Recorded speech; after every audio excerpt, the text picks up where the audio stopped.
te reviens seul et sans armes. Il y a 20 ans, tu avais des compagnons qui, eux, ne revinrent pas, mais saurais-tu l'expliquer si tu convoques l'Assemblée? Je ne la convoquerai pas.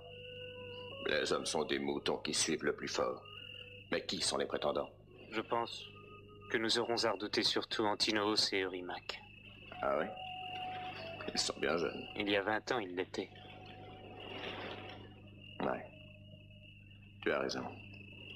Et qui encore? Mélantéeus, Amphinomos... Ctésippos. Et Amphimédon, c'est le fils de Mélanéeus. Je vois. En tout, combien sont-ils? Seulement de Samé? Une dizaine. Ils sont nombreux, Ulysse. Trop nombreux. Nul ne doit connaître ma présence ici. Et ma mère? Non. Même pas elle.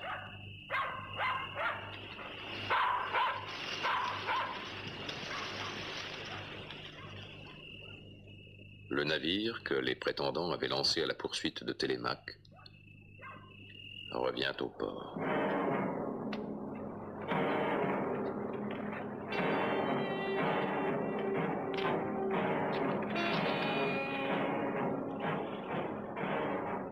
Il a dû prendre une autre route. Quelqu'un a dû le prévenir. Il a eu de la chance. Il faut qu'on s'en débarrasse avant qu'il ne convoque une autre assemblée. Il faut l'attaquer en pleine campagne et le supprimer. Oui, mais c'est bien ne doit plus nous suffire.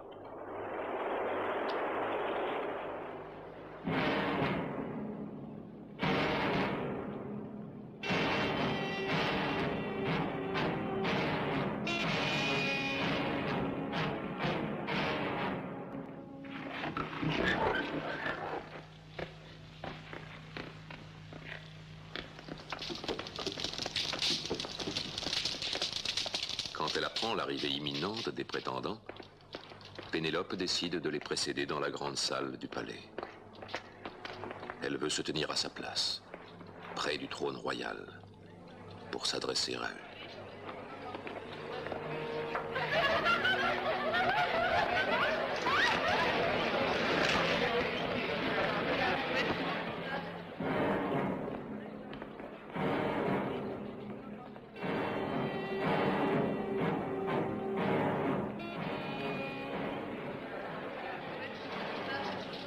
Qu'avez-vous fait de mon fils? De ton fils?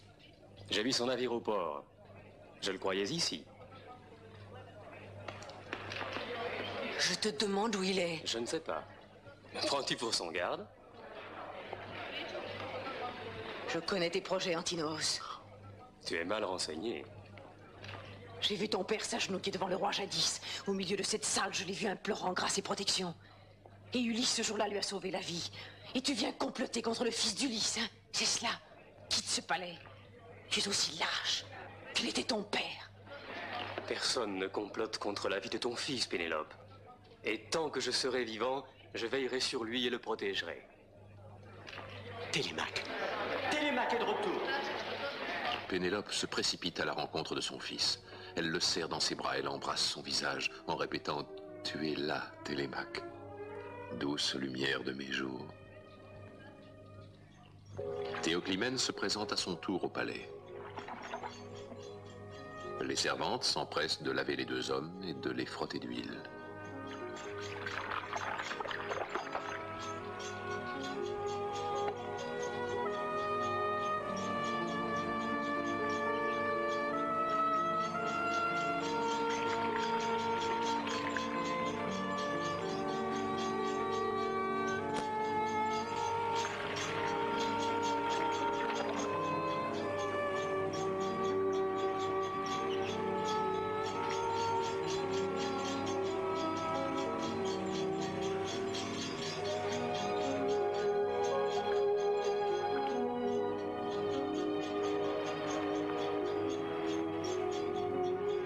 Ton voyage t'a changé. Tu es plus résolu et aussi plus calme. Cela me réjouit. J'en suis bien heureux. Je voudrais te donner, ma mère, une joie plus grande. Quand ton père est parti à la guerre, sais-tu ce qu'il m'a dit? Si le sort m'était contraire, je te confie tous mes biens. Maisons, serviteurs et troupeaux, et mon fils. Et quand à ce fils la barbe aura poussé, tu lui céderas enfin le pouvoir. Et t'a-t-il conseillé de prendre époux?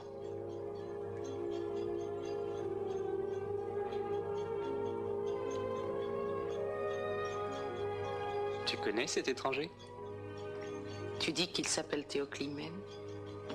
Il arrive d'Argos. Il m'a demandé l'hospitalité à mon bord lorsqu'à Pylos je me suis embarqué. Il a commis un meurtre. Pourquoi avoir accepté à ton bord un assassin? C'est un devin. Il m'a conseillé d'aborder sur l'autre rive. C'est peut-être à lui que je dois d'être en vie.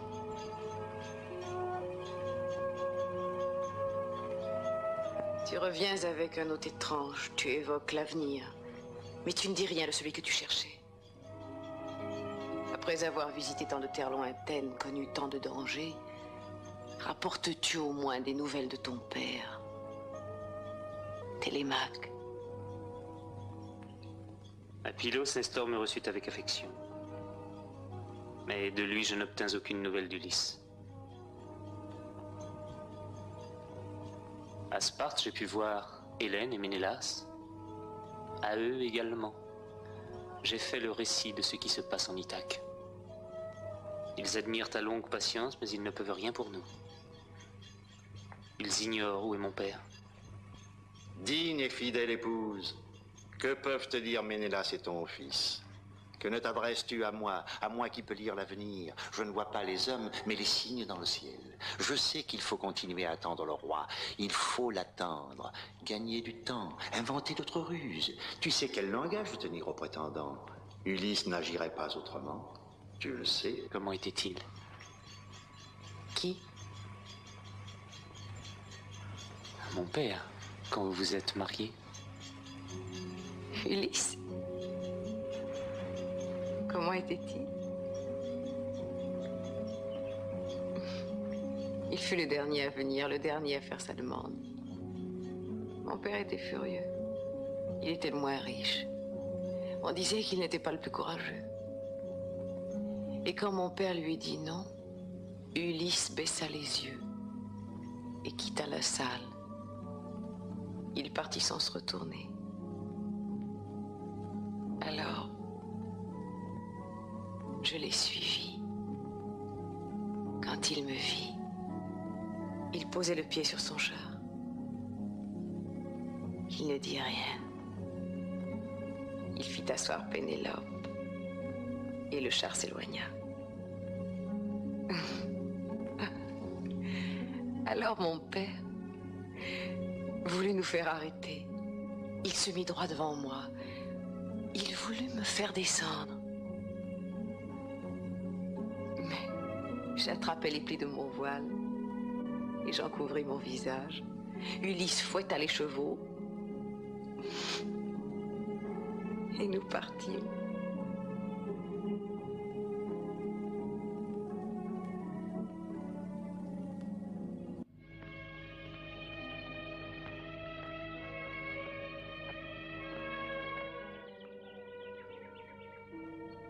Ulysse et Eumée ont pris le chemin de la ville.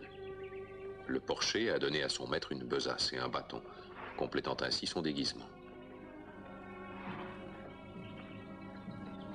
Et tous ceux qui les croisent de se dire « Il est bien vrai qu'un homme fréquente toujours son pareil. Regarde le porcher qui emmène le gueux au palais. »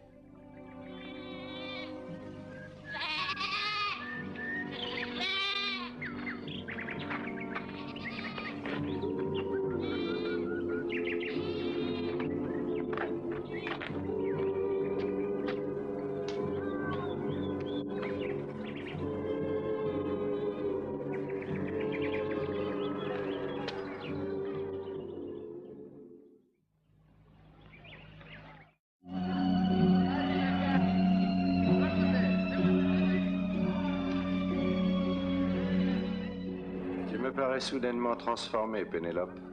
Quelle grâce sur ce visage. Qui donc a stimulé le sang de ta beauté? Tu mens. S'il rend un hommage à ta beauté, reine, si comme chacun de nous il loue ta grâce, pourquoi m'en dirait-il? Il t'admire. Et nous tous t'admirons. Ma beauté est partie quand mon époux m'a quitté. Et pourquoi, Pénélope, serions-nous donc ici? Pas pour moi. La déesse Athéna l'avait rendue plus belle encore, Silence, mes amis! plus grande, Pénélope va parler! Silence! plus blanche que l'ivoire taillé. La coutume en Ithaque veut qu'un homme bien né, lorsqu'il espère épouser une femme, lui apporte lui-même les présents de fiançailles, au lieu d'user des biens de celle qu'il convoite. Quelle ruse est cela? Veux-tu gagner du temps de nouvelles manières? Nous ne te croyons plus. Bientôt, tu pourras mesurer la trempe de nos âmes. S'il te plaît d'être comblé par chacun de nous d'offrandes pour les noces, ce soir même nous te les apporterons. Mais sois-en certaine, cette maison nous ne la quitterons pas avant que tu n'aies enfin fait ton choix. Plus belle encore. La déesse l'avait rendue plus belle et plus majestueuse aussi. Compagnon, demain Pénélope choisira le nouveau roi. Plus blanche que l'ivoire taillé. En attendant, profitons de l'hospitalité de la reine. Mais elle ne voulut pas que Pénélope reconnût ce mari tellement désiré. Pourtant, sur le seuil du palais, il venait d'arriver. Et ses yeux sur chaque chose se fixaient. La joie et la douleur se partageaient son cœur. Je m'arrête là. Il vaut mieux qu'on ne te voie pas avec moi. Les princes connaissent ma fidélité envers toi et prennent un malin plaisir à m'humilier. Je ne veux pas qu'ils t'insultent parce que tu es avec moi.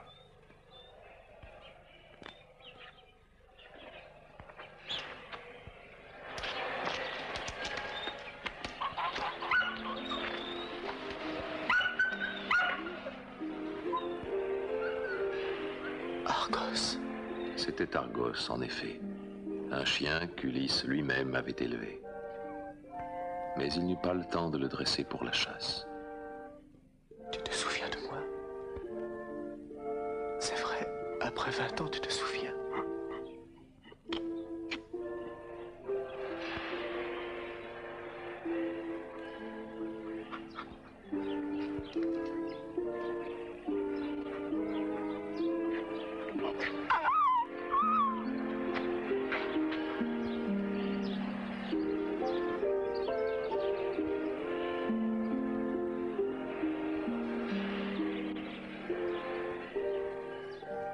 Argos eut le temps de reconnaître son maître avant de mourir.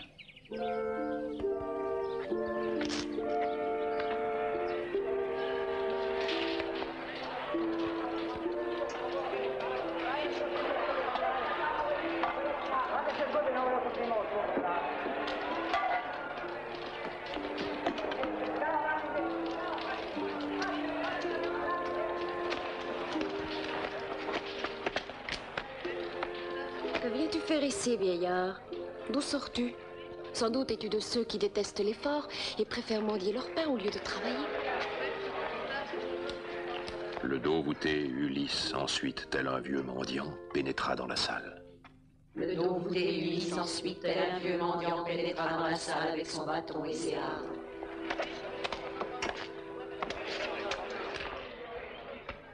Euryclée, donne du pain au mendiant. S'il en redemande, porte-lui une miche. Il pourra en manger autant qu'il lui plaira. Télémaque t'envoie ceci, vieillard. Que Zeus lui soit clément, servante. Merci pour ce pain. Voici qu'Athéna, venue près du fils de Laërte, Ulysse, le pousse à ramasser les restes de chaque prétendant, afin qu'il voie lui-même qui était juste et qui était injuste, bien que malgré cela, tous soient promis à la mort.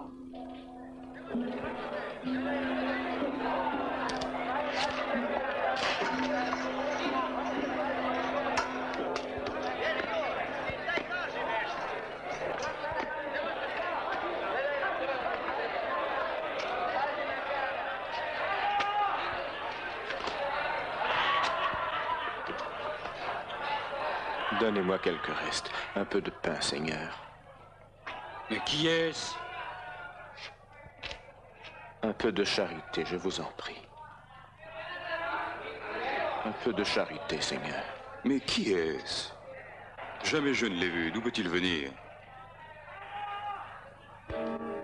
Tous lui paraissent très jeunes. Ulysse regarde un à un ces jeunes gens, vivant dans l'insouciance, se demandant lequel d'entre eux pourrait échapper à sa vengeance. Seigneur, donnez quelque chose à un pauvre vieillard. Va-t'en. Télémaque, n'y a-t-il pas suffisamment de mendiants dans notre ville? Faut-il en amener d'autres? Et tu t'étonnes que t'aies bien ces frites. Merci, Eurymaque. Je te remercie de t'inquiéter pour moi. Mais c'est bien inutile. Tu peux le satisfaire, tu as ma permission. Va-t'en.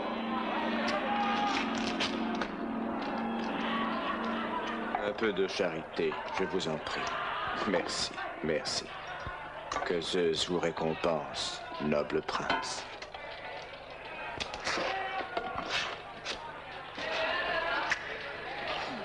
Donne-moi quelque chose, donne-moi ton pain. Toi qui, d'un grand seigneur à l'apparence.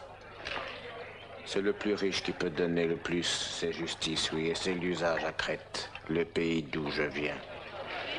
Connaissez-vous l'île de Minos? Moi aussi, autrefois, j'étais puissant et j'étais riche. J'avais des esclaves, des terres et du bétail. Mais Zeus, un jour, en cet état, m'a réduit. L'infortune à moi s'est attachée. J'avais de grands navires, oui, en tout neuf, qui vers l'Égypte nous menaient pour y faire commerce. Mais à peine avions-nous débarqué que mes hommes ravagèrent les champs. Volèrent, tuèrent et pillèrent. Et leur vilainie, c'est moi qui la paie. Voilà un homme qui a payé pour les autres. Quoi de plus naturel que nous payons pour lui?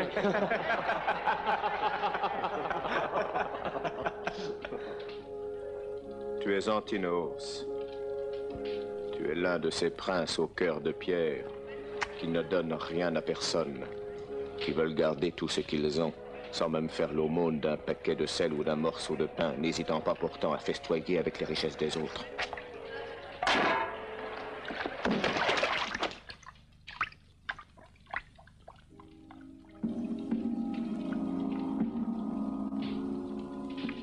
Télémaque ressent une grande peine pour son père ainsi humilié, mais il parvient à retenir les larmes qui montent à ses yeux. Il regarde silencieux, méditant sa vengeance. C'est une chose d'être vaincu ou blessé en se battant. Une autre que d'avoir faim. Aussi vrai qu'il y a des dieux dans l'Olympe, tu vas un jour payer le geste que tu as fait. Tais-toi, disparais, sors à l'instant. Je te fais jeter dehors.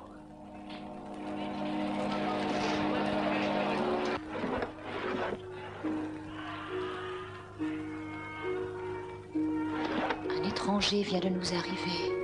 J'ai fait un rêve étrange cette nuit. 20 oies belles et grasses picoraient dans la grange à foin quand soudain un aigle immense des collines avoisinantes a plongé. Ce n'est pas un mendiant.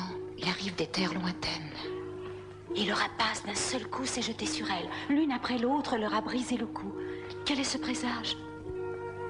Pénélope va donc interroger l'étranger qui vient d'arriver à Ithaque.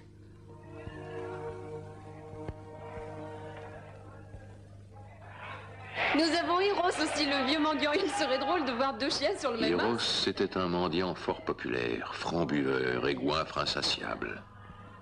Arné était son véritable nom. Sa mère ainsi l'avait nommé le jour de sa naissance. Les femmes avaient choisi de l'appeler Eros.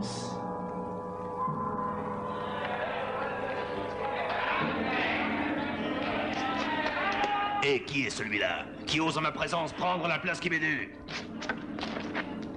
Va-t'en vite si tu veux éviter les points d'Eros, misérable.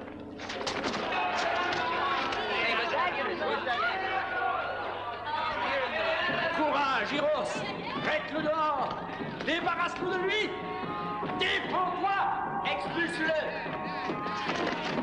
Tu entends? Sauve-toi pendant que tu le peux, ne m'oblige pas à te rompre les os. Quel mal t'ai-je fait, Eros? Je suis un homme comme toi. Prends ce que l'on te donne et sois content. Il y en a pour tous. Tu parles sottement, exécrable pouilleux. Il n'y a ici de place que pour moi. Les entends-tu tous? Hors d'ici avant que je montre les dents. Ne me provoque pas. Attention les seigneurs, vous allez voir un beau spectacle. Amusez-nous, coquins, égorgez-vous. Voici la récompense. Elle ira à celui de vous deux qui gagnera cette joute. L'autre devra disparaître. Je me battrai uniquement parce que j'ai faim.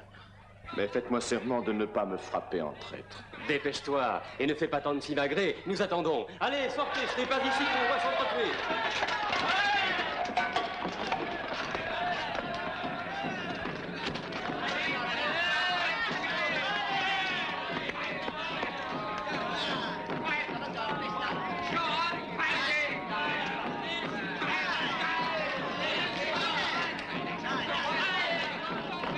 Commencez à lutter, bouffon. Alors Ulysse retroussa ses haillons sur ses hanches. Mais découvrant ses cuisses aux muscles allongés, il fit apparaître ses larges épaules et sa poitrine et ses bras vigoureux. Et bientôt Athéna s'en vint auprès de lui et redonna à ses membres leur vigueur, à ses muscles leur souplesse.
Ulysse lui porte un coup si violent sous l'oreille que l'os se brise.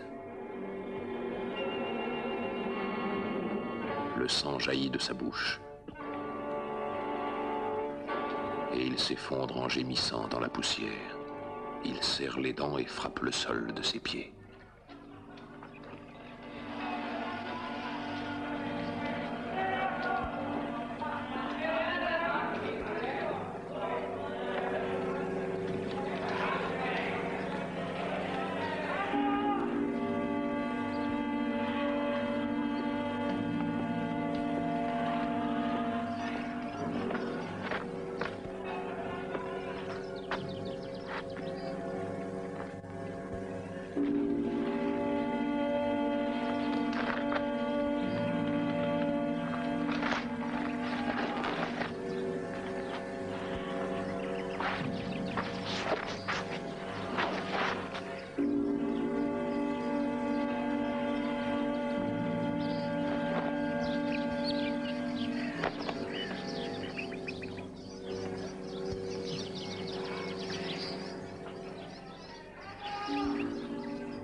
Ulysse est pris d'une grande pitié pour Iros.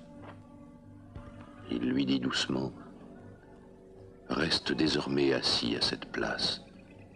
Chasse du seuil de la maison les chiens et les pourceaux. Ne te prends plus pour le roi des mendiants. Un misérable reste un misérable. Cela t'appartient.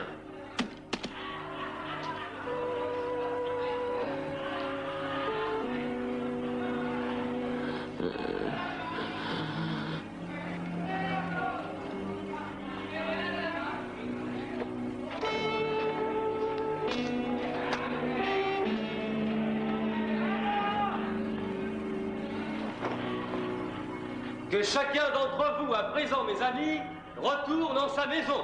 La reine a réclamé de nous les présents de fiançailles. Ce soir même, chacun enverra le sien. Ne la faisons point languir. Elle est, paraît-il, si impatiente de faire son choix.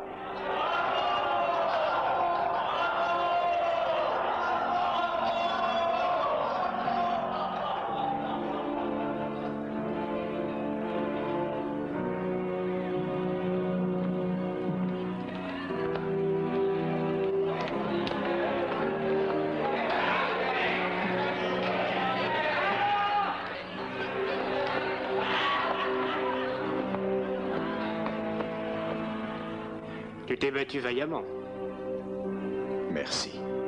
Tu es Amphinomos, fils de Knossos, n'est-ce pas? Ton père, je l'ai connu quand, pour la guerre, je suis parti. Mais écoute la vie d'un vieil homme, mon fils.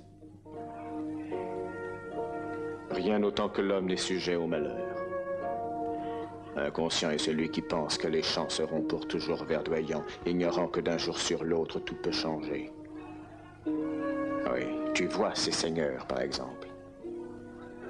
Ils ont l'air, en juger par leur comportement, de penser que jamais la vengeance ne viendra. Mais que dis-tu là, toi, pauvre fou? Hein, le mendiant joue aussi les devins. Quitte très vite les abords de ce palais et n'y reviens plus. Viens avec moi, ma maîtresse veut te parler, viens. Maintenant? Oui, maintenant. C'est la reine qui voudrait te voir. Non, pas maintenant. Plus tard, après le coucher du soleil.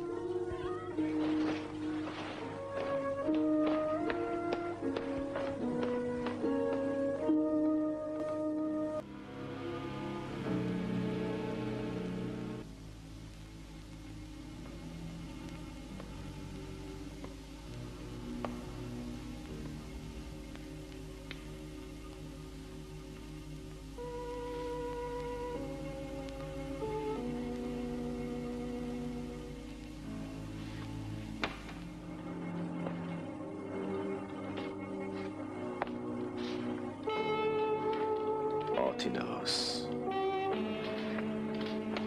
Léocrite, Eurymaque. Allez, venez, vite, venez.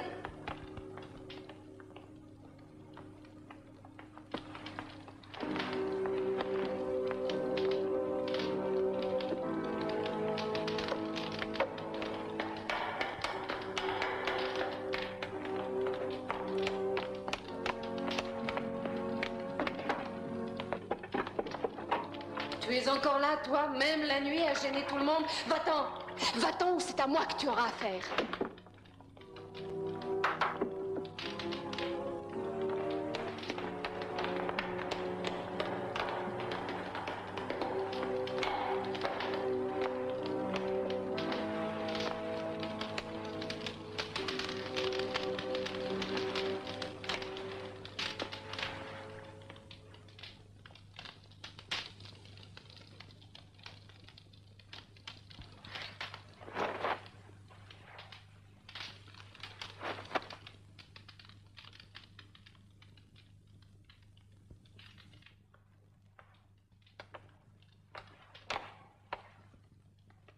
Assieds-toi. Je voudrais te parler. M'asseoir devant toi? Oh, noble reine, je ne suis qu'un pauvre mendiant. En ma demeure, je veux que pauvres et riches soient égaux. Prends un siège. Mendiant je suis, laisse-moi demeurer à ma place.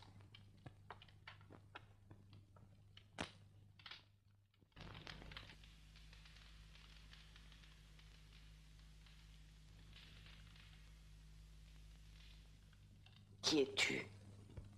Comment es-tu venu à moi? Pourquoi résistes-tu? Est-ce la crainte qui te rend muet? Parle-moi.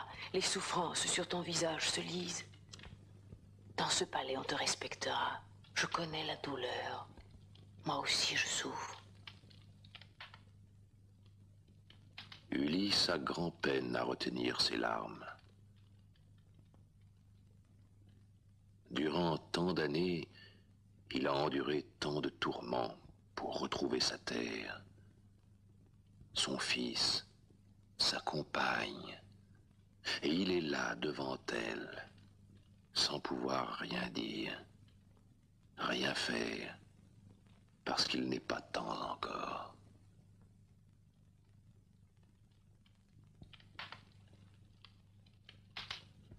Ne crains rien, étranger. Je veux savoir qui tu es. Si je te contais mon histoire, noble reine, tu me prendrais pour un menteur ou un ivrogne. Mais au fond de toi-même, ce n'est pas moi qui t'intéresse, c'est ton mari absent.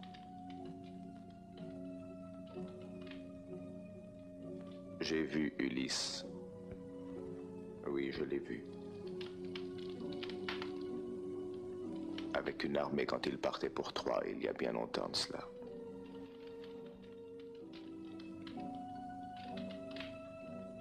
Si tu as vu Ulysse, donne-moi une preuve.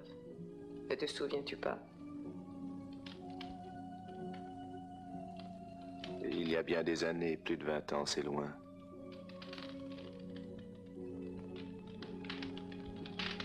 Mais je le revois. Je le revois enveloppé dans un grand manteau rouge. Et sur le manteau, il y avait une agrafe dorée, avec en relief un chien de chasse qui serrait un faon entre ses pattes. Et le faon cherchait à s'échapper. J'avais moi-même cousu les plis de ce manteau.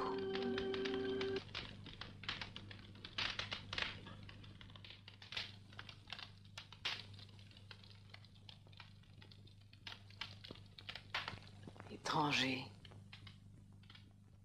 Comment sais-tu cela, dis-moi? Qui es-tu?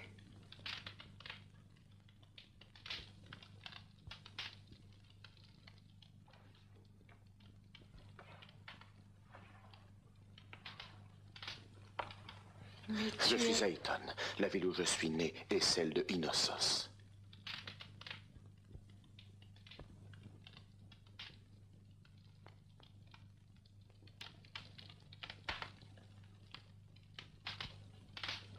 Mais tu es... Ulysse? De Calion, mon père, ainsi que mes aïeux sont enfants de Minos et descendants du grand Zeus. Mon frère se nomme Idoménée. Il alla à Troie et fut l'un des rares survivants à revenir dans sa patrie. Si tu es Ulysse, pourquoi encore mentir? Ta renommée fait de toi une femme supérieure. Ulysse.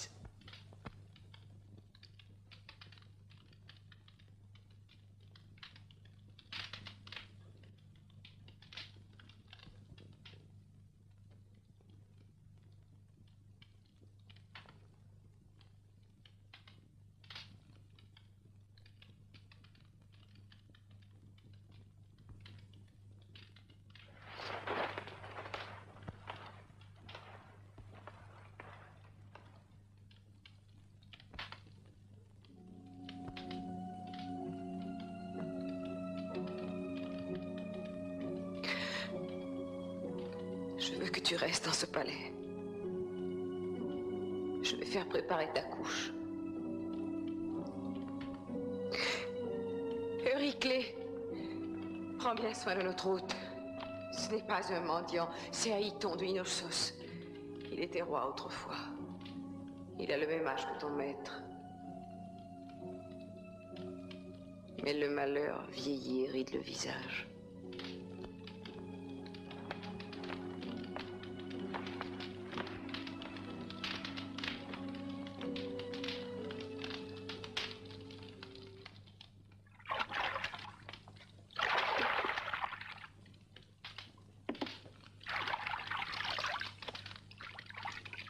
Sais-tu que tu me rappelles le maître que j'ai perdu? La même allure, la même voix.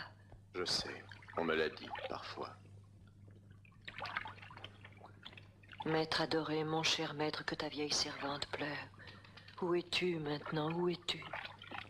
Peut-être dans une maison comme celle-ci, à demander la charité, un morceau de pain, et où on t'humilie et t'offense. Des servantes le maltraitent peut-être ainsi qu'elles t'ont maltraité, toi, ici. Elle reconnaît alors la cicatrice qu'un sanglier avait faite à Ulysse alors qu'il était encore tout enfant. Ulysse, Ulysse, c'est toi, mon maître. Et je ne te reconnaissais pas. Tu étais devant moi. Ne dis rien. Ne me trahis pas. Car si tu parles, je n'aurai pas de pitié, même pour toi.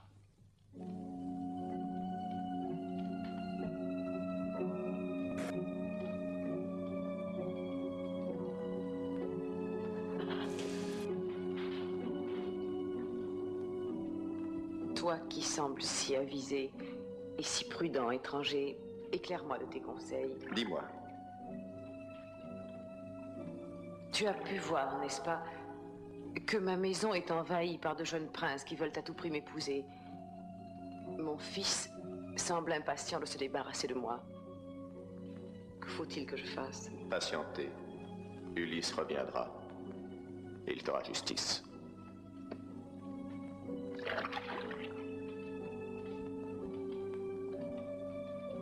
Non. Demain, je vais mettre en concours tous ces jeunes prétendants. Oui, le premier, assez fort pour tendre le boyau de l'arc qu'Ulysse m'a laissé et qui réussira à envoyer la flèche à travers 12 haches, cet homme-là sera mon époux.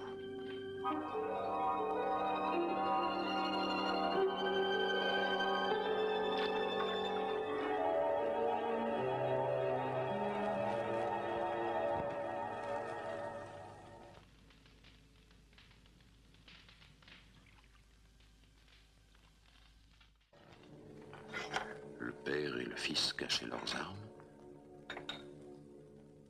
lorsqu'un rayon de lumière perça des nuages pour leur montrer le chemin. Avant que Télémaque ne s'en étonne, Ulysse dit « Ne pose pas de questions, mon fils, et fais confiance aux dieux. »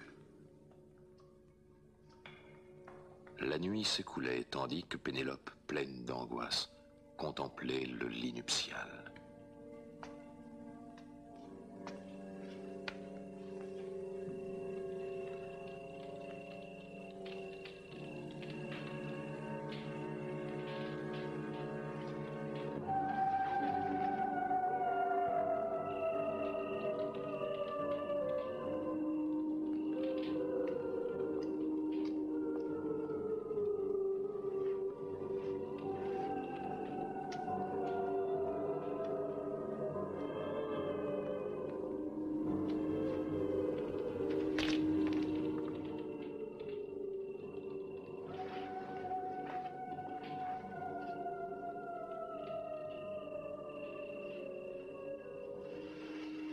Artémis, fille de Zeus, transperce-moi d'une flèche ou fais que le vent et la tempête m'emportent sur des sentiers de brouillard.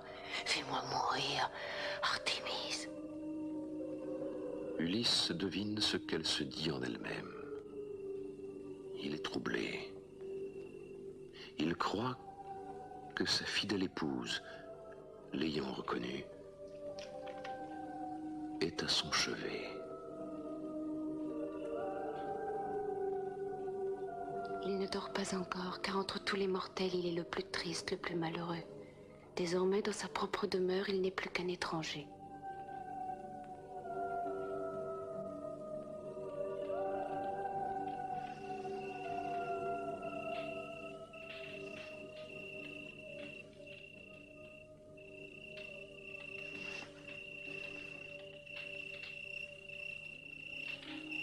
Lentement, l'aurore succède à la nuit.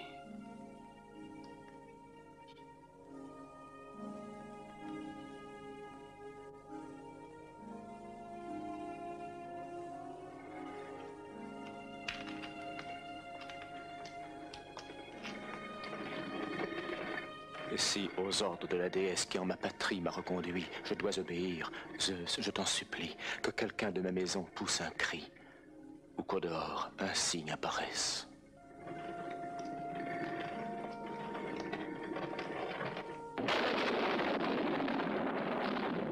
Une seule femme est restée, les autres sont déjà de retour chez elle. Fluette, vieille, elle a fini sa journée de travail et il lui reste encore du grain. De sa bouche, des mots sont sortis. Le tonnerre est pas le moindre nuage. Tu veux d'un signe avertir quelqu'un, Zeus puissant. Écoute-moi, moi qui ne suis qu'une servante, que pour l'ultime fois les courtisans festoient dans la maison d'Ulysse. Fais que je n'ai plus à me briser les reins à nettoyer cette farine. Vite à l'ouvrage, dépêchez-vous! Avec les éponges, nettoyez les tables. Les princes ne vont pas tarder à venir. Dépêchez-vous! Ils vont manger plus encore aujourd'hui. Car c'est un jour de fête.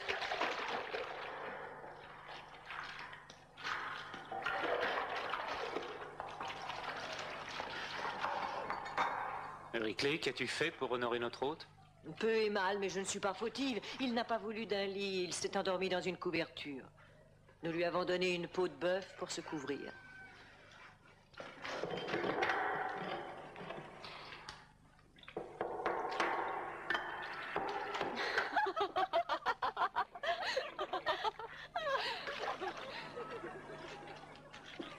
Eumée arrive au palais.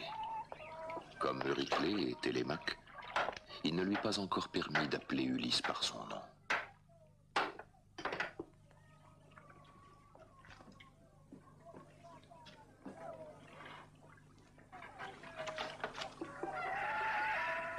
Qui est ce bouvier? Philoétios, quand tu l'as acheté, il n'était encore qu'un petit enfant, t'en souviens-tu? Il n'a pas l'air d'un sot. Ulysse souffre de la solitude, son esprit est en proie au tourment. Solitude et tristesse envahissent son âme, de même que le doute. Pourquoi se jeter sur les princes arrogants, n'ayant à son côté que son fils Télémaque et le porcher Eumée? C'est une entreprise risquée, mais bientôt Athéna, la déesse aux yeux pères, une nouvelle fois est debout devant lui. Tu doutes, pourquoi? À d'autres, il suffit pour espérer de l'aide de ces faibles mortels qui ignorent l'avenir. Et toi, tu n'as pas confiance en moi qui te secours toujours dans le danger. Bel animal. Salut à toi, vieillard. Les tourments sur ton front semblent marquer des rides. Philoétios, cet étranger n'est pas un mendiant. C'était un guerrier parmi les plus braves en son temps. Le même malheur qu'a peut-être connu mon maître, qui lui aussi, revêtu de haillons comme toi, erre de ci de là, s'il n'est pas déjà mort. Dis, l'as-tu connu ton maître disparu? Je ne m'en souviens plus. C'est naturel. Il était très jeune quand Ulysse lui a confié un troupeau à garder. Mais je te le déclare, Ulysse n'aurait vraiment pas pu mieux choisir. Nul homme ne pouvait mieux soigner chèvre et pourceau que Philoétios. J'en suis heureux. J'ai en toi grande confiance. Je vais te dire un secret. Ton maître Ulysse va bientôt reparaître. Quand va-t-il revenir? Ne crie pas.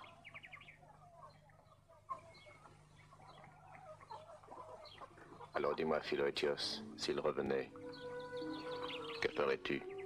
Quelle serait ma conduite? Mon cher maître aurait, je crois, bien besoin de ce bras. Tu verrais ce que je ferais.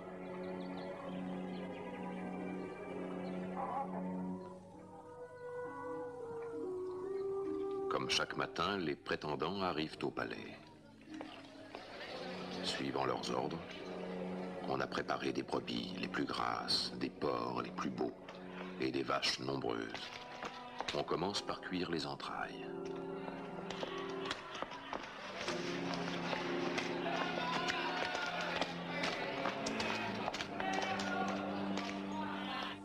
Les viandes sont rôties, le pain distribué, on verse le vin dans les coupes. Les princes se jettent sur la nourriture.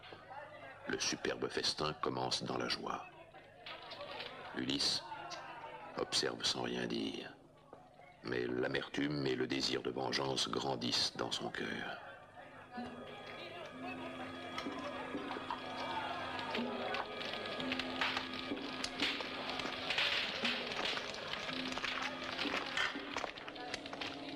Télémaque porte avec ostentation une coupe à son père.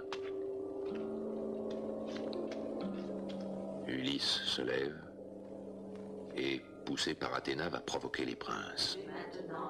Il suscite leurs insultes pour que sa fureur s'accroisse encore. Très vite, l'un des prétendants se pique au jeu.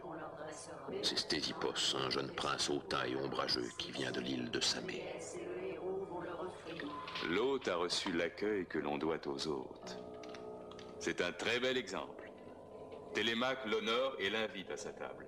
Et je veux moi-même lui donner une pièce de viande, quelques morceaux de roi savoureux qui le rassasient pour aujourd'hui et pour demain. Cela dit, il lance d'un geste vigoureux une patte de bœuf. Ulysse esquive en baissant la tête et continue de sourire. L'assistance reste muette. Mais de tout ce qui respire sur la terre, rien ne sait se montrer plus vil que l'homme.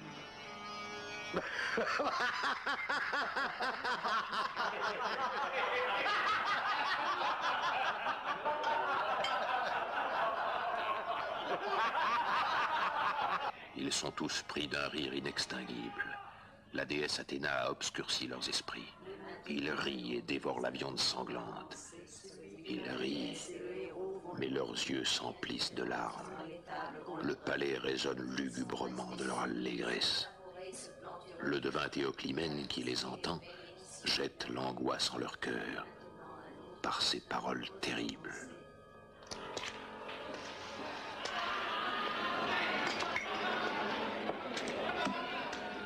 Misérables insensés, vous devriez pleurer. Ne devinez-vous pas la disgrâce qui sur vos têtes fragiles plane? Avez-vous les yeux complètement enveloppés de ténèbres? Je vois les murs éclaboussés de sang. Je vois la cour peuplée d'ombres. Les ombres qui descendent aux royaumes obscurs. À jamais. Le soleil s'est éteint. La nuit messagère de la mort étend ses voiles sur tout. Encore un fou. Guidons-le au plus vite vers la porte, que ces stupides paroles ne nous encombrent plus. Télémaque sait choisir ses invités. Un fou et un mendiant. Écoute, Télémaque, je suis de bons conseils. Charge ce fou et ce mendiant sur les barres d'un navire et tu les vends comme esclaves. Je suis sûr qu'on te les achèterait tout de suite. Et à bon prix. Sache que je n'ai que faire de tes plaisanteries. Et apprends que je n'accepte de conseils de personne. Si ce n'est de ma mère la reine. Et plus jamais je ne veux entendre d'impertinence. Je sais que tu rêves de me tuer. Tu peux continuer de rêver à cela. Ce que je ne peux tolérer à ce jour, ce sont tes vexations à l'égard de mes hôtes. Je ne suis plus un enfant, Eurymaque. Tu t'en apercevras.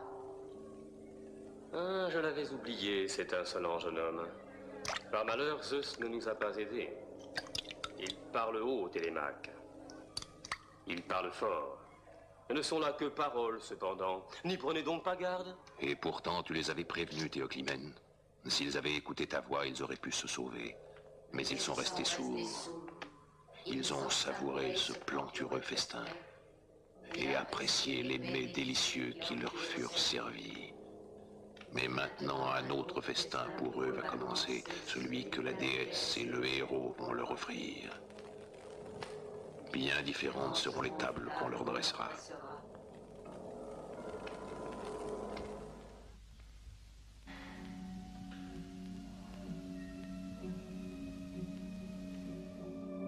La nuit tombe. C'est le moment attendu par la déesse pour inciter Pénélope à proposer aux prétendants l'épreuve de l'arc. C'est une arme puissante, offerte à Ulysse par un hôte de passage il y a 20 ans. Avec quelle ardeur il s'en servait, alors qu'il était jeune encore. Aujourd'hui, Pénélope le voit fatigué, vieilli prématurément. Elle songe qu'il est seul face à ses ennemis.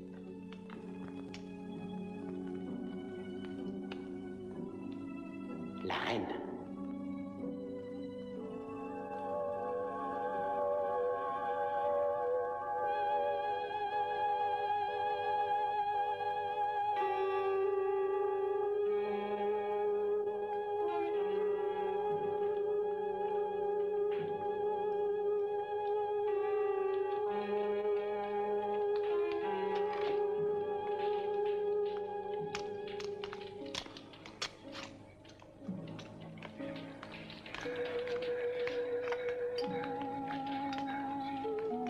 Chacun comprend immédiatement que les paroles qu'elle va prononcer seront décisives.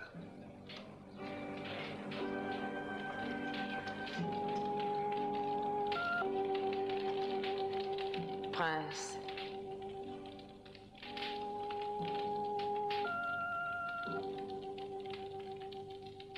je vous propose une épreuve. Celui qui réussira à tendre par la force de ses bras la corde de cet arc et tirera une flèche à travers les trous de 12 haches. Cet homme-là est celui que j'épouserai.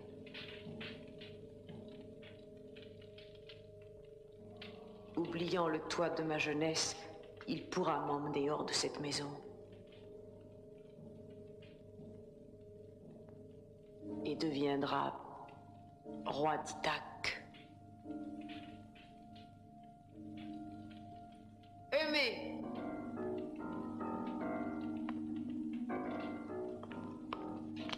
Porcher, apporte-le-moi.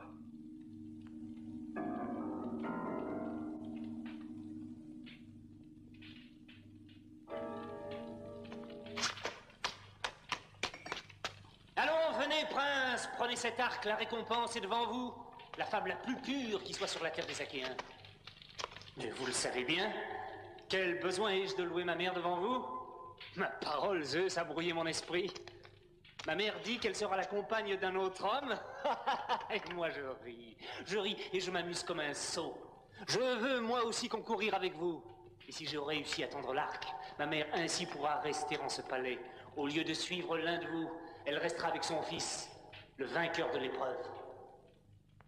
Ayant parlé, Télémaque prit l'arc entre ses mains juvéniles, et puis il essaya de le tendre vainement.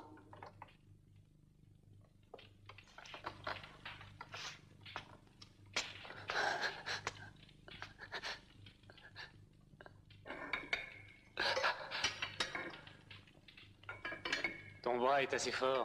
Essaye, Antinos.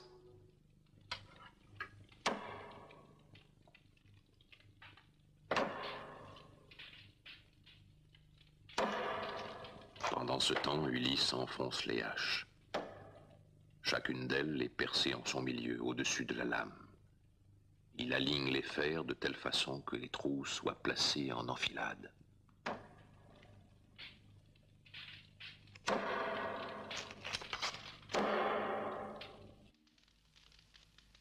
Placez-vous l'un après l'autre bien en file, ainsi qu'on sert les plats, mes seigneurs. En commençant par toi, Iodès. Iodès est le seul à désapprouver l'arrogance des autres princes. Bien sûr, il convoite aussi la main de la reine. Mais il aime Pénélope et espère en son cœur qu'elle choisira un jour de le suivre et de lui donner une descendance, puisqu'Ulysse semble à jamais disparu. Le voile. Au moment de tendre l'arc d'Ulysse, Iodès sent ses forces l'abandonner. Ses mains glissent, ses muscles se détendent. Il comprend qu'il lui faudra choisir une autre Achéenne pour lui porter les cadeaux de noces. Il ne sait pas qu'Ulysse décidera de son destin.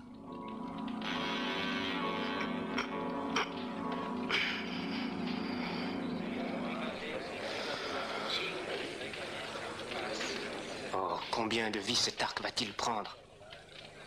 Mieux vaut mourir, puisque le seul but de ma vie est manqué. Mieux vaut mourir. Tu crois que nul ne saura tendre l'arc parce que tu n'y parviens pas? Si ton père n'a pas su réussir à faire de toi un archer, d'autres auront des muscles plus solides. À toi maintenant.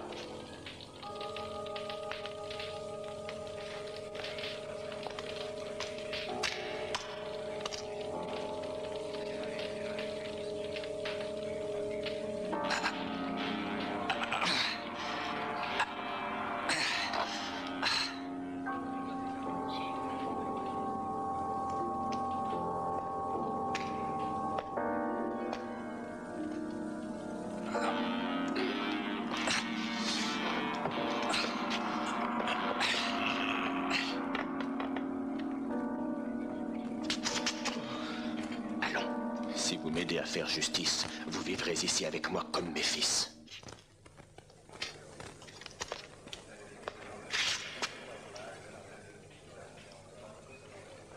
Dis aux servantes de rester dans leur chambre pour qu'elles puissent entendre. Et toi, Eumée et Philoétios, vous ferez fermer les portes de la salle afin qu'aucun prince ne puisse nous échapper.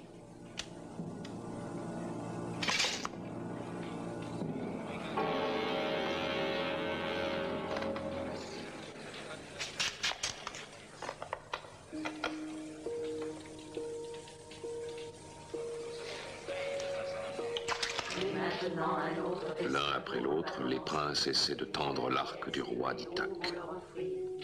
Athéna les en empêche tous. C'est au tour de Rimac. Il essaie, il s'entête, il est stupide d'étonnement. Car il ignore lui aussi que l'arc est ensorcelé.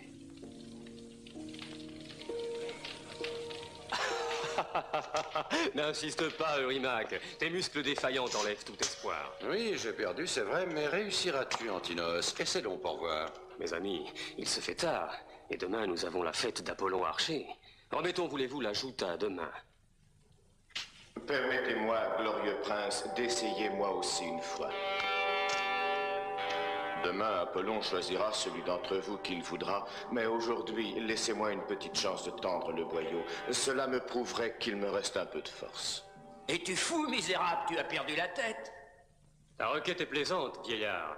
Pour qui te prends-tu donc? Et si par quelque miracle tu réussissais, tu ne quitterais pas Ithaque vivant. Pourquoi le menacer, Antinos? Crains-tu peut-être que l'étranger puisse gagner l'épreuve et m'épouser? C'est impossible, dame le reine. Il n'y a donc aucune raison de l'empêcher. S'il en est d'excellente, il ne manquera guère de voix pour proclamer que le plus gueux des autres a réussi là où les nobles et jeunes princes n'ont pu tendre la corde. Eumée, porte l'arc à notre hôte. Les princes tenteront l'épreuve demain, et jusqu'à demain, c'est moi qui ordonne en ces lieux.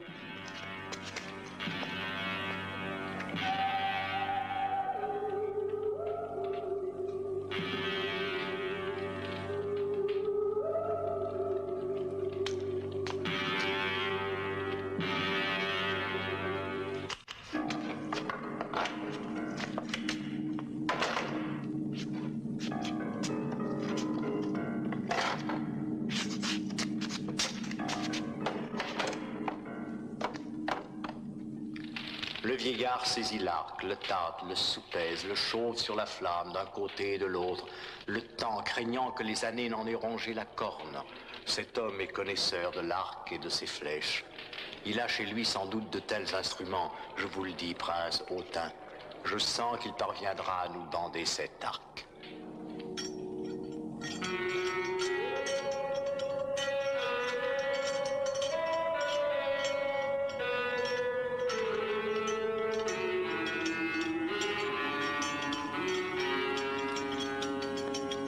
Comme je le fais avec ma cithare, il tend de ses mains misérables la corde de son arme. Le gueux va réussir, sans peine, comme en se jouant. Il tire la corde du grand arc qui vibre tellement sous l'effort qu'elle pousse le cri de l'hirondelle.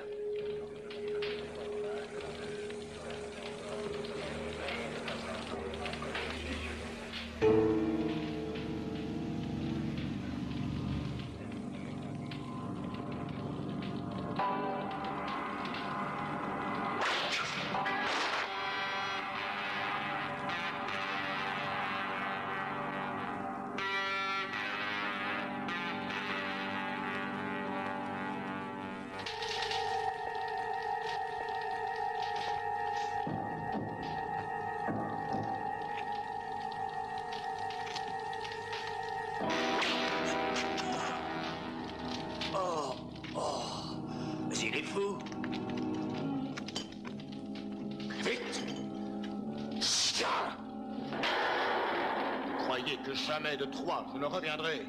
Vous pilliez ma demeure, vous courtisiez ma femme, sans craindre la colère des dieux et l'indignation des hommes.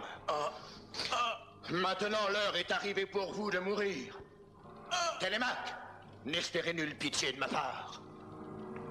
Aucun de vous ne quittera vivant cette maison. Le moment est venu de la vengeance, de la terreur. Comme des moutons terrifiés, ils cherchent du regard quelque issue pour échapper à la mort.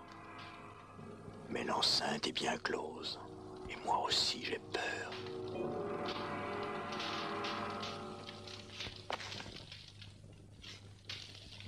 S'il est vrai que tu es Ulysse, ce bon roi revenu à Ithaque, ton courroux est fort juste. Mais vois donc ce gisant, le fourbe qui causa ces exactions est mort tout à l'heure. Antinos est mort, le responsable qui machinait ce mariage. Il voulait le pouvoir, devenir souverain d'Ithaque après avoir tué ton fils. Mais nous rembourserons ce que nous avons bu et mangé chez toi. Que voulez-vous me rendre, Rimac? Nous te donnerons chacun l'amende de 20 bœufs, et du bronze, et de l'or. Tout ce que tu voudras, Ulysse. Je n'ai que faire des biens que vous m'offrez. Je veux ta vie, Rimac. Je veux toutes vos vies.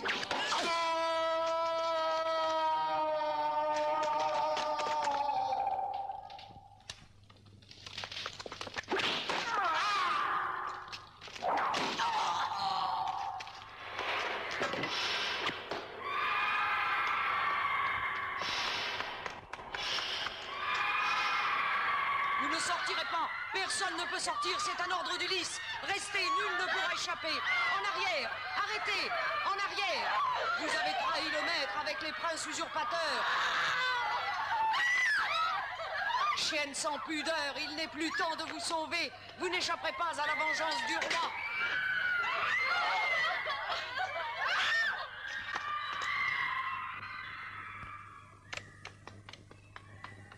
Ouvrez les portes!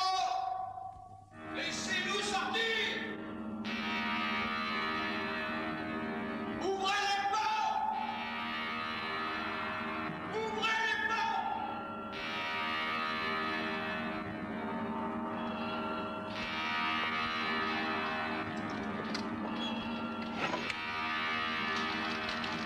Je vous tuerai tous!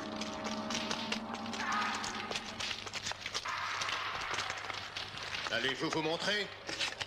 Venez donc!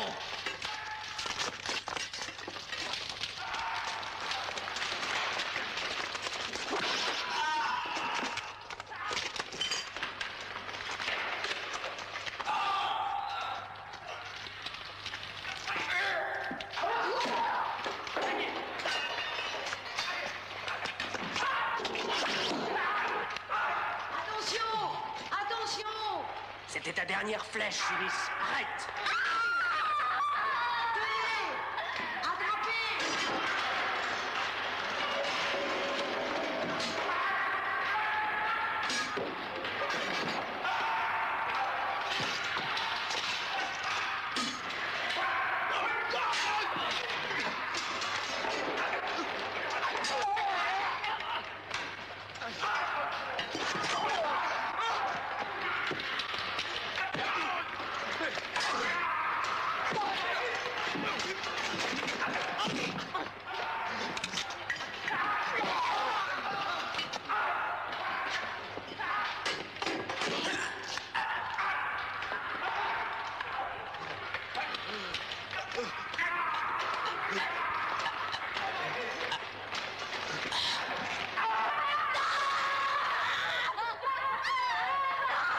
Toutes sont en pleurs.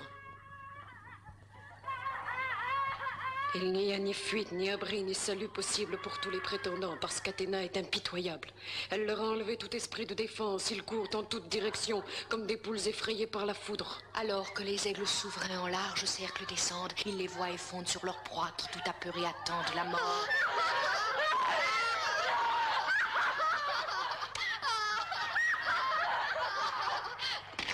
Silence, voulez-vous?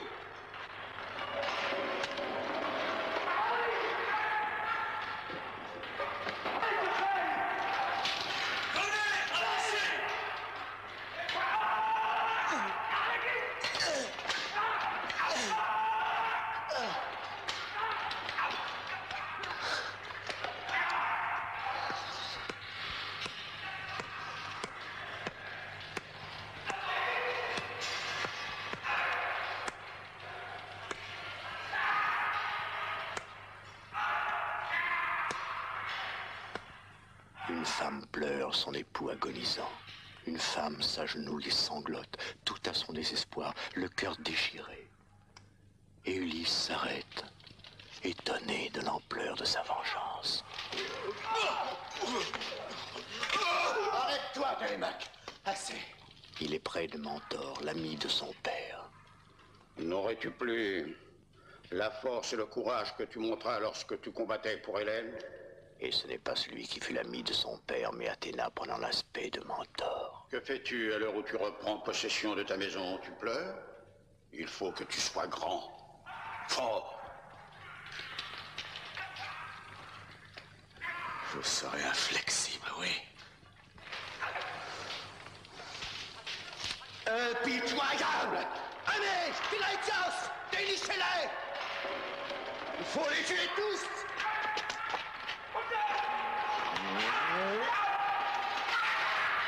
Massacrons-les!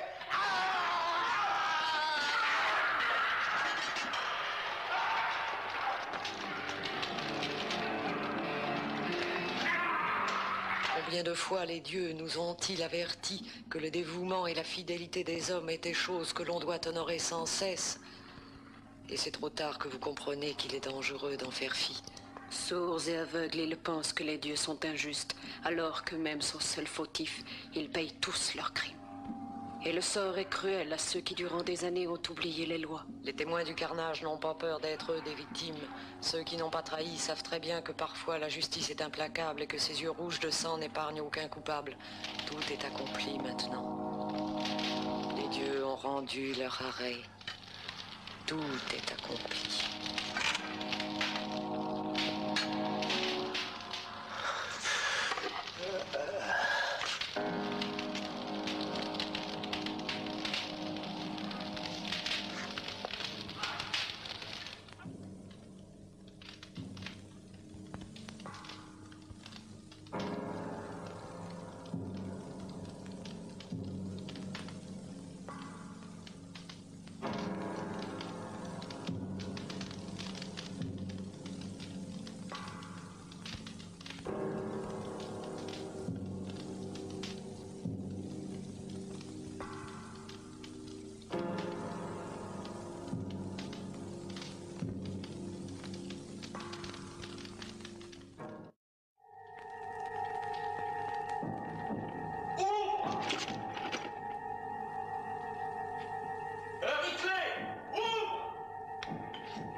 Ulysse promène son regard sur l'immense salle pour découvrir qui a échappé au massacre. Mais il ne voit que corps sans vie, baignant dans le sang, inertes comme les poissons que les marins jettent sur la grève au retour de la pêche.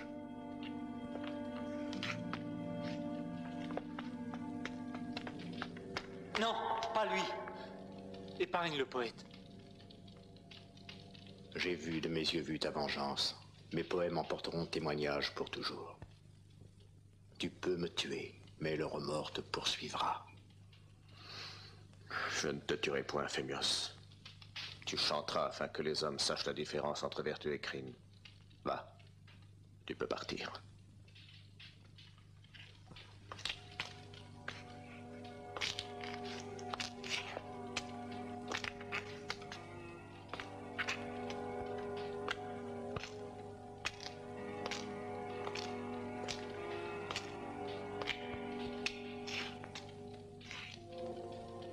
Télémaque, ainsi s'achève la première besogne. Nous avons dû tuer de jeunes hommes les plus nobles d'Ithaque. Il le fallait. Il faut maintenant se préparer à affronter la colère et la haine de leur père et de leurs frères à tous. Ils voudront les venger. Gagnons du temps, le choc sera rude. Et pour l'heure, je suis bien fatigué pour faire face à leur colère.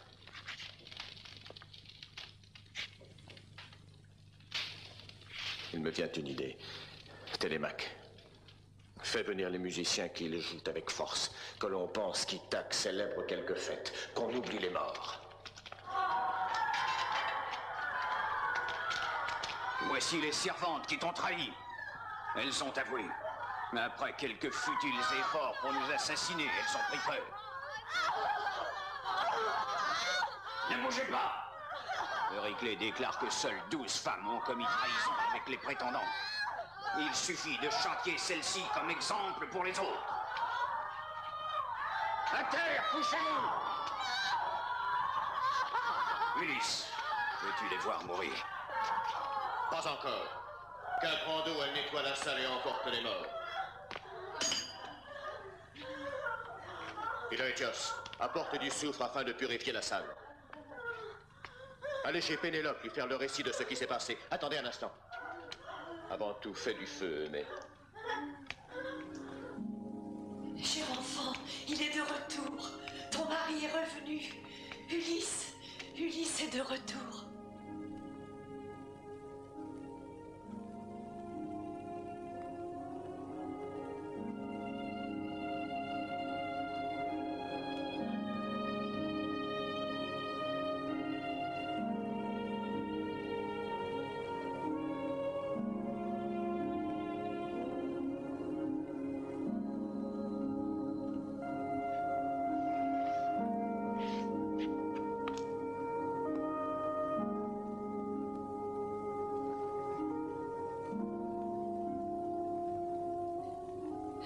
N'as-tu rien entendu, Pénélope? Je suis venue t'apprendre qu'Ulysse est ici. Ulysse est parmi nous.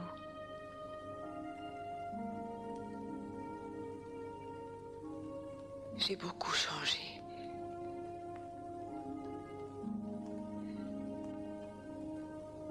Je vais me vêtir.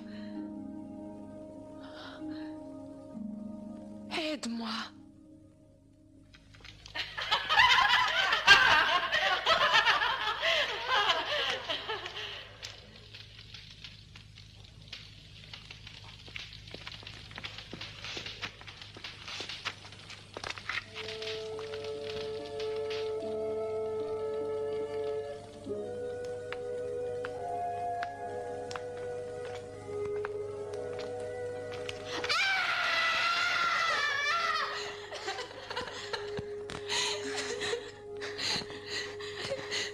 N'ayez pas peur, femme. Allons, n'ayez pas peur. Votre fidélité sera récompensée.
Entendez-vous ces bruits?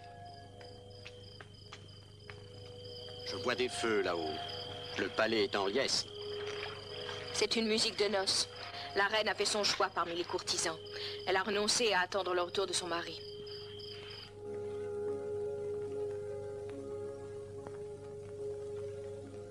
Je l'avais reconnu, mais de ses deux mains, il m'a fermé la bouche. Il m'aurait pris la vie si je l'avais trahi, Pénélope.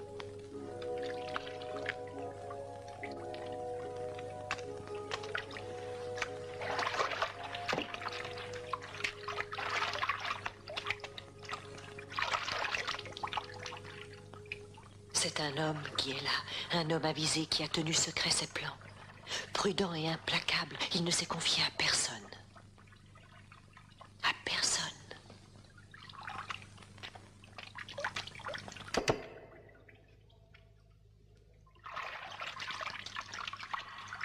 Comme celui qui, après une nuit de cauchemars peuplés, se réveille au matin les yeux écarquillés et aussitôt oublie les dangers.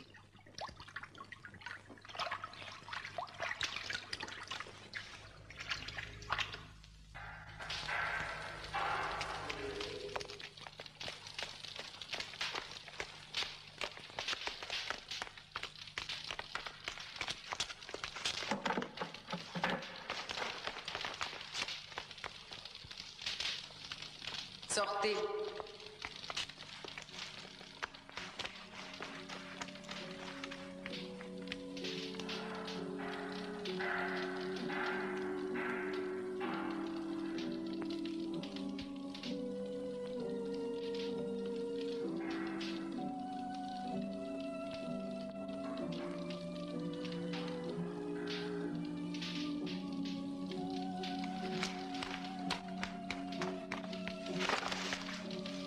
Tu es vivant.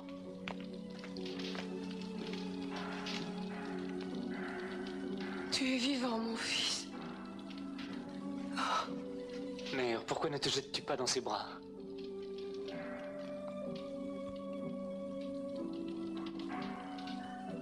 Dans les bras d'un inconnu, pourquoi? Un inconnu? Que veux-tu dire, mère? C'est un inconnu pour moi. Mon fils. Hier, il n'était qu'un gueux pour moi.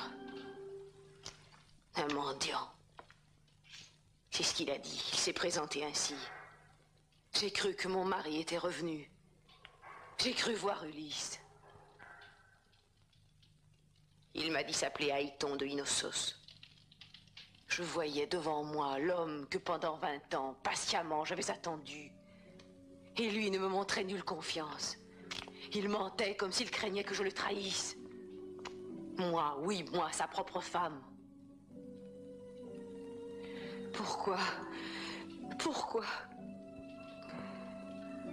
Et je ne lui ai rien demandé. Je me suis tue. Je n'ai rien voulu dire, car tout dictait à la femme d'Ulysse d'être forte. Mais de voir encore cacher son bonheur quand 20 ans de patience sont finalement récompensés. Voyait-il donc si peu la preuve de ma constance? Cette preuve, tu l'as. C'est à moi maintenant d'exiger une preuve. Entre époux, il existe certaines marques bien à eux que nul ne peut connaître. S'il est vraiment Ulysse, il saura me convaincre. S'il est vraiment Ulysse, il trouvera une marque secrète qui me fera voir qu'il n'a pas oublié les années où il n'aurait pas mis en doute ma foi. Fais qu'on prépare un lit, ma reine. Je suis là, épuisé. Donne l'ordre. Mon lit. Qu'on prépare vite le lit d'Ulysse et qu'on l'apporte ici. Qui pourrait déplacer ce lit, Pénélope? Je l'ai creusé moi-même dans un tronc d'olivier. Tu ignores, Télémaque, mon fils, ce qu'il signifie pour nous. Cet olivier de l'enfance, ta mère l'avait vu grandir chaque année. Elle voulut que dans son tronc superbe, je taille notre couche. Ensuite, j'ai bâti autour du bel olivier les murs de la chambre nuptiale. Je fis le toit, les portes et toute la maison. J'étais jeune alors. Tu n'étais pas né, mon fils.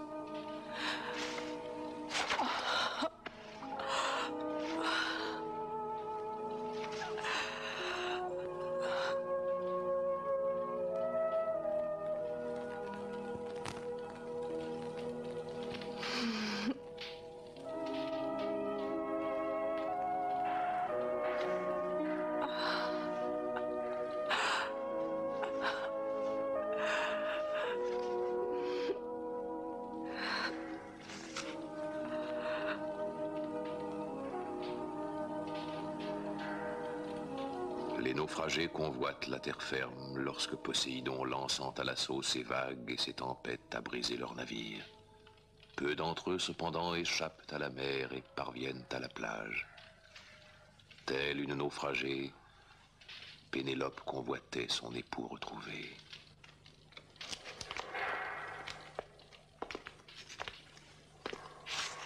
Ulysse, il te reste un autre devoir à accomplir. Il est à Ithaque, quelqu'un qui lui aussi t'a attendu longtemps, ton père. Va vers lui. Dans une vieille ferme, il vit avec ses serviteurs. Il n'est plus revenu au palais. Va maintenant. L'heure est propice au crépuscule. Quand les vieux songent à ceux qui ne sont plus.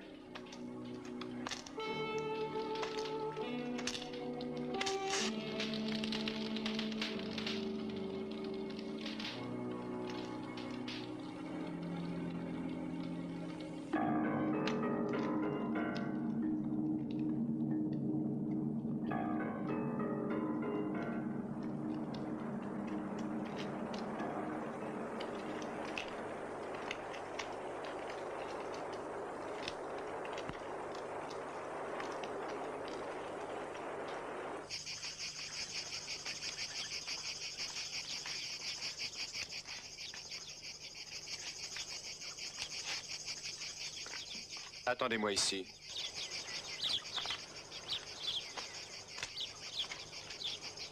Ton père, il est devenu vieux et triste à force de t'espérer.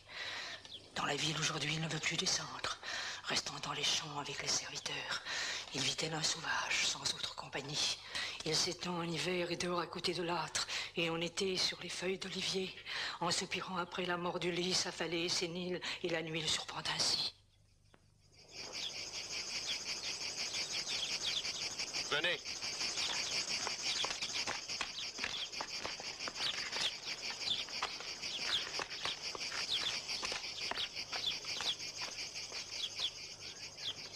Les souvenirs.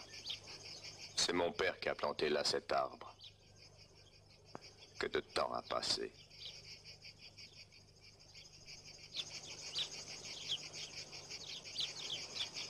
Oui.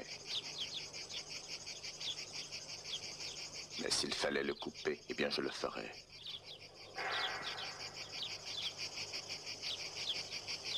Seigneur, il n'y a personne. Je sais où il se trouve.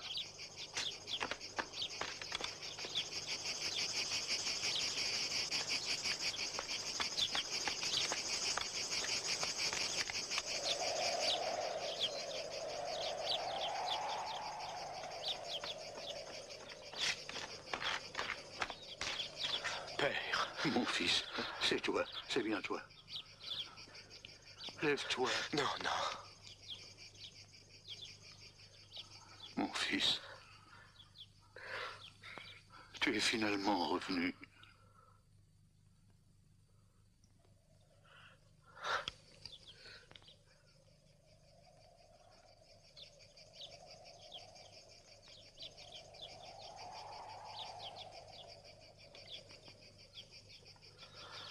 Oh, mon père, te voir ainsi, quelle tristesse.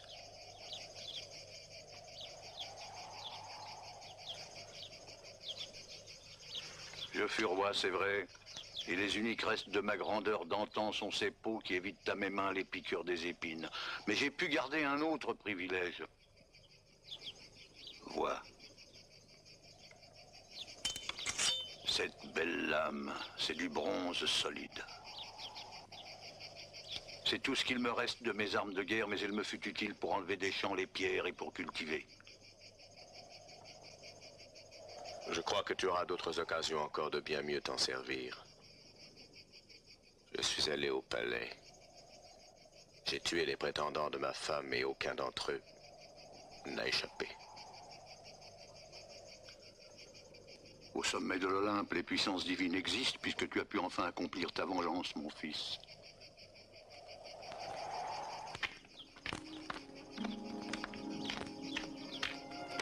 Les serviteurs préparent un bain pour Laerte.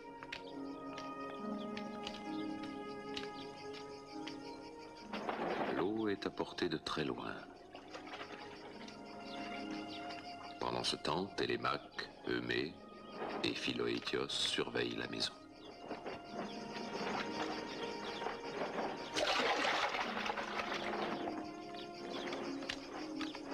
Père, tu en es maintenant réduit à vivre comme un serf. Oui, je vis comme un de mes domestiques. Mon lit est de paille étalée. Je mange tout comme eux, des olives, du fromage, quelques quignons de pain, toutes choses que je fais avec eux, travaillant de l'aube au crépuscule, mais sans être un esclave. Le rôle qu'au palais on me réservait. Oui, je comprends le fond de ta pensée. C'est vrai, je n'aurais pas dû partir. Je ne suis pas demeuré avec ta femme Pénélope et ton fils, je les ai laissés se défendre seuls. Seuls face à d'indignes princes qui voulaient profiter de ton absence pour prendre ta place. Mais je ne suis plus le roi depuis longtemps. Non, mon fils, je ne suis plus le roi. Depuis le jour où je t'ai remis la charge de notre île, c'était un bien jeune roi que j'avais mis sur le trône, mais déjà brave et fort. Et puis rusé, aimant l'exercice du pouvoir, contrairement à moi. C'est la raison pour laquelle je voulais que tu me succèdes. Peu après, tu es parti pour Troie avec tes guerriers. Nous attendîmes 10 ans ton retour.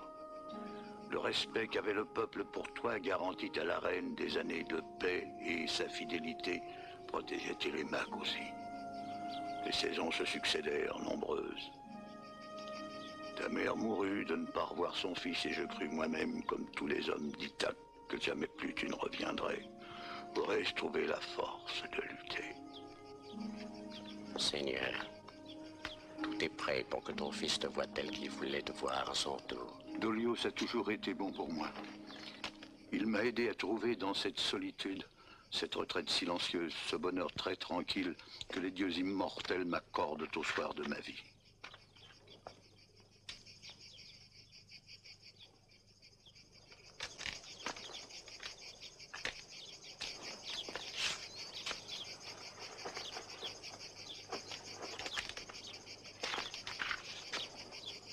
Père, tu as conservé ta tunique de roi.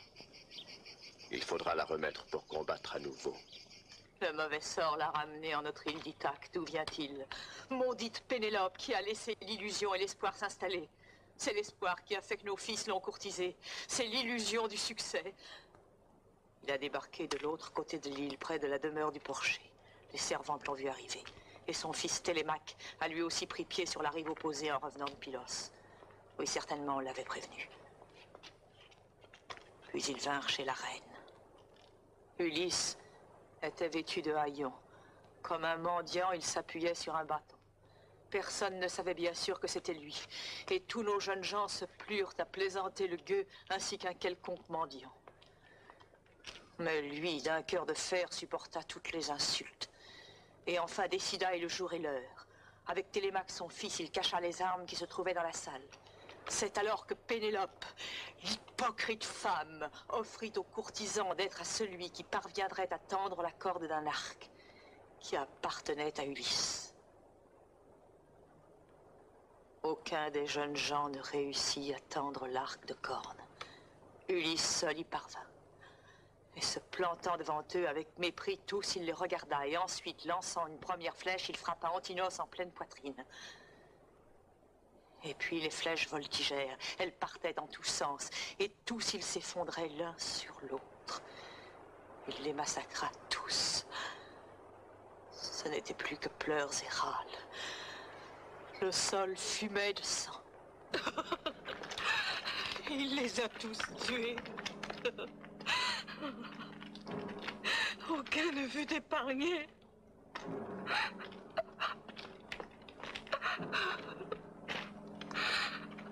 Antinos. Fils, oh fils aimé. Antinos. Antinos.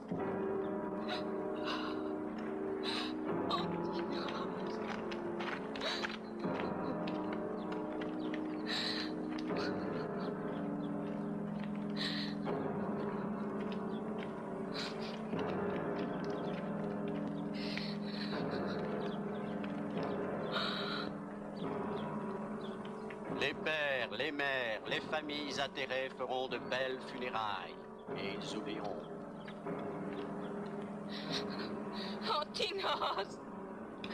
Antinos!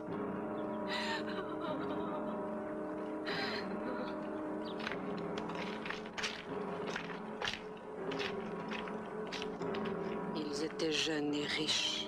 Qu'avait-il besoin de vouloir plus encore? Que le sang des beaux seigneurs n'éclabousse pas les pauvres innocents.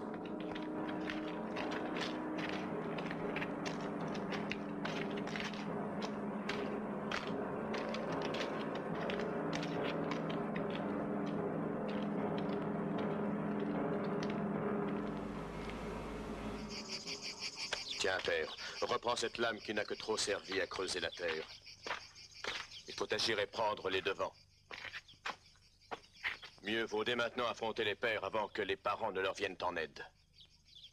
C'est aujourd'hui qu'il faut décider qui sera roi d'Ithaque. Jusqu'où veux-tu porter cette sombre querelle, Ulysse? Non, mon fils. Comprends le sens de mes paroles. Je n'ai pas peur, et cela tu le sais, Grande serait ma joie de retrouver le temps d'une bataille, l'ardeur de ma lointaine jeunesse. Et quelle mort plus belle et plus glorieuse pourrais-je souhaiter? Mais toi, sans l'aide de quiconque, tu as fait justice. Et la justice était de ton côté, le serait-elle encore si tu poursuis le combat? Les dieux t'ont protégé.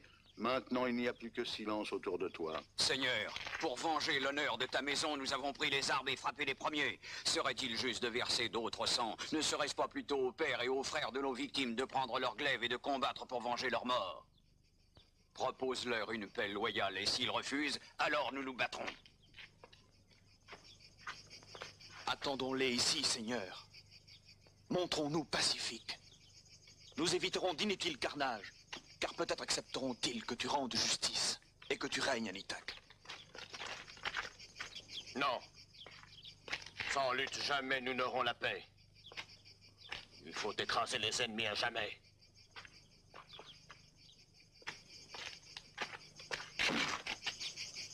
Vous devez vous venger, citoyens d'Ithak. Ce sont nos fils assassinés qui le veulent. Nos fils victimes d'un sanglier sauvage, un homme sans honneur, qui bien avant l'âge devint roi. Et voilà maintenant ce pays décimé. L'élite de nos jeunes, il l'a massacré. Il en fit le sacrifice devant toi où il frappa de ses propres mains. Combien de rescapés y a-t-il à sa fureur et à sa soif de vengeance? Il est de retour, mais que fit-il de nos fils? Que fit-il de nos navires, de nos soldats, de nos marins?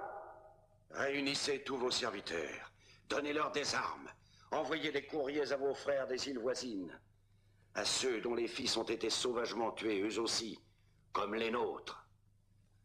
Nous aurons vite assez de troupes pour marcher contre lui, détruire sa maison et brûler ses moissons, et nous serons vengés. Halithercès prend la parole. Il a le pouvoir de connaître le passé et l'avenir. Il parle avec sagesse. Écoutez-moi, Jean d'Ithak, écoutez-moi bien. Les malheurs qui vous frappent sont dus à votre lâcheté. Ni moi, ni Mentor, vous n'avez voulu écouter, et vos fils, par leur orgueil démesuré, ont commis de graves fautes, défiant les dieux, déshonorant l'épouse d'un héros. N'allons pas au-devant du malheur. Le malheur, faux prophète, serait que nos fils ne soient pas vengés. Allons, votre devoir est de faire expier sa faute à Ulysse. Vous le savez, qu'attendez-vous?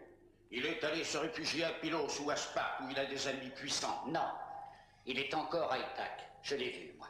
Il allait vers la campagne avec Télémaque et 2 serviteurs, vers la vieille ferme où se trouve son père. Si cette nouvelle est véritable, ne perdons pas de temps en parole. Il faut l'attaquer tout de suite. C'est là un signe des dieux.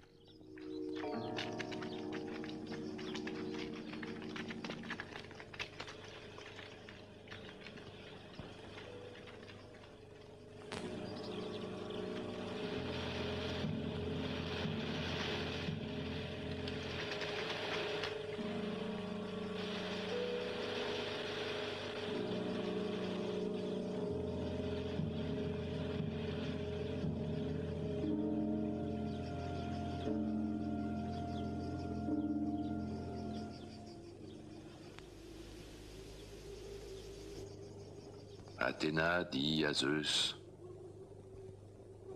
Ô fils de Cronos, souverain suprême, veux-tu pousser plus loin la guerre ou rétablir la paix entre les adversaires?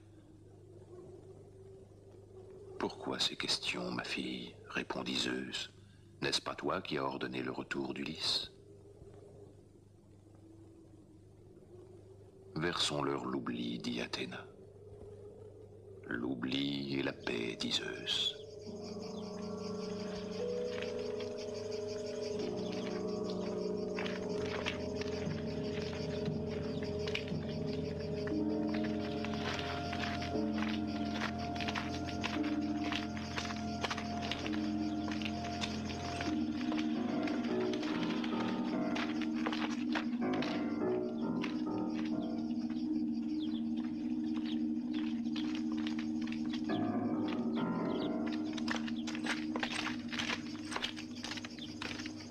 Arrête-toi, Laerte. Un massacre de plus ne servirait à rien. À quoi servirait le sang versé?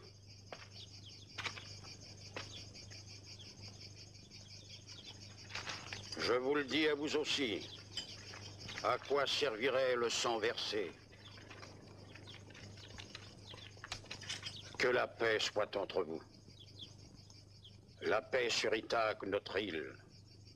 Offrez aux offensés réparation. Et vivez ensemble en paix. Qu'à jamais la paix soit notre bien à tous.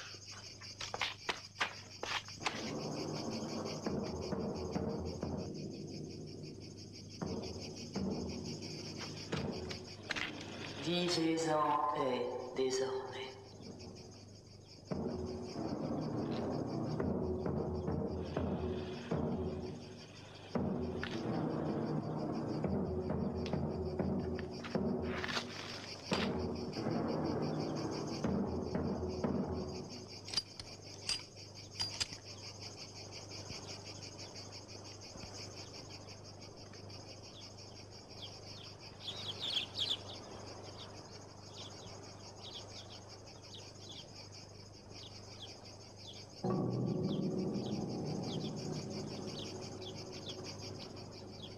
Que la paix soit sur vous.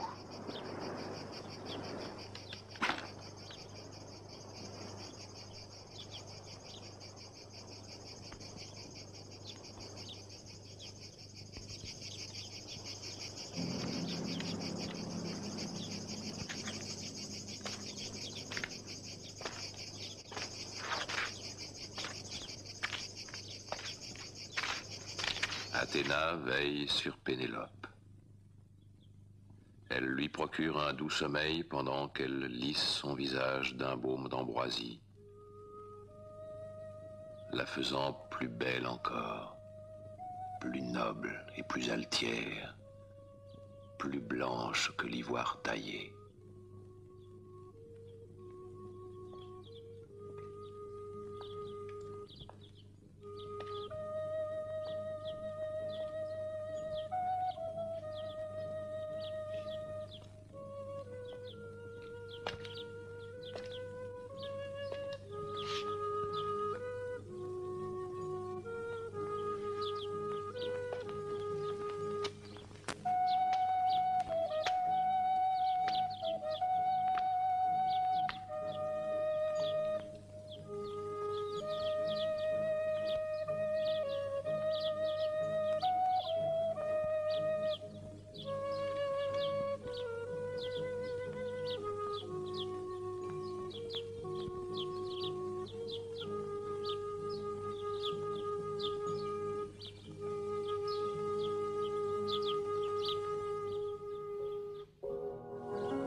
C'est étrange.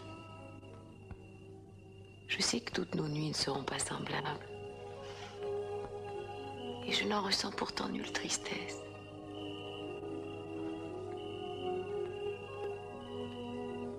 Que de fois ai-je imaginé ce moment où enfin je te parlerai. J'avais les dieux pour interlocuteurs et je n'arrivais pas toujours à les comprendre. Alors que ton amour aurait tout éclairé.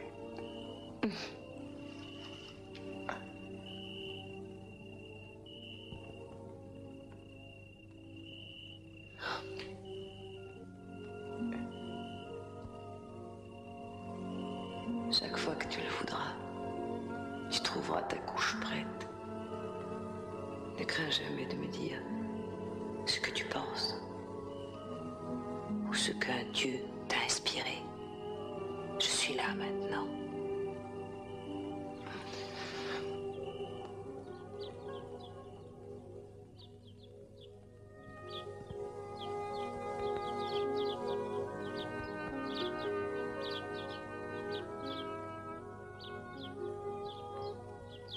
Bientôt, je le pense, je devrais reprendre la mer. Tirésias me l'a prédit. Tant que je n'aurai pas découvert une île dont les habitants n'ont jamais vu la mer, je n'aurai pas la paix. C'est une île où les hommes ne mangent pas de sel, n'ont aucun navire et ignorent la rame. C'est une île où la connaissance vient aux hommes sans effort. C'est là que je devrais planter un aviron en terre, faire des sacrifices à Poséidon souverain et je reviendrai. La mort un jour s'approchera de moi. Elle me trouvera ici, dans une sereine vieillesse, entourée de mon peuple heureux. Ainsi parla Tirésias. Sa prophétie un jour se réalisera.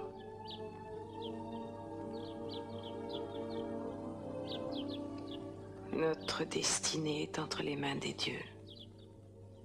Ils ont le pouvoir de changer notre vie.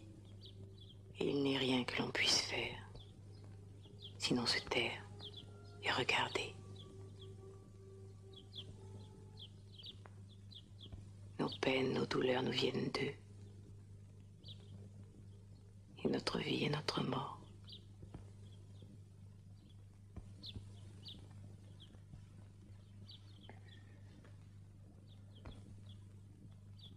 Ayant écouté les sages paroles de Pénélope, Athéna partit vers l'Olympe, où se trouve, dit-on, la demeure éternelle des dieux, où nulle tempête ne souffle, où nulle pluie ne mouille le sol, où aucun nuage ne trouble jamais l'éclatante lumière de l'azur infini.